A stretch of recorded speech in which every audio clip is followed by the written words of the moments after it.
Несмотря на введение карантина и ограничительных мер, связанных с распространением коронавирусной инфекции, работа таможенных органов республики не останавливалась.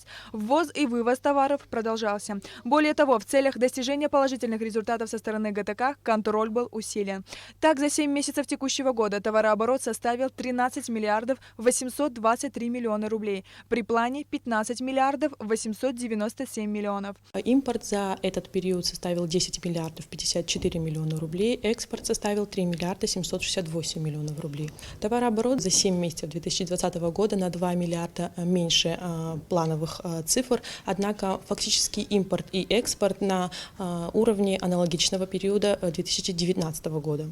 Как прогнозируют специалисты, 2020 год по показателям товарооборота превзойдет 2019. Этому будет способствовать увеличение объемов некоторых экспортируемых видов товара. Кроме того, есть товарные позиции, экспорт которых значительно превышает импорт. Объем экспорта клубники за 7 месяцев текущего года составил 274 тонны при показателе 13 тонн за 2019 год. Также на одной из лидирующих позиций находятся томаты. Объем экспорта томатов за 7 месяцев текущего года составил 740 тонн, при импорте 184 тонны. За аналогичный период 2019 года было экспортировано 500 тонн.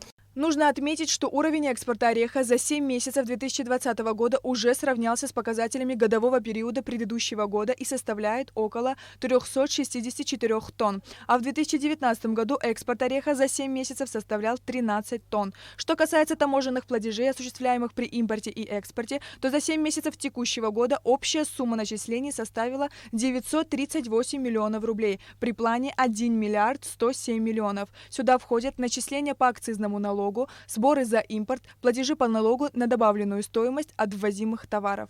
Сария Кварацхеля, Алексей Баструков, Абхазское телевидение.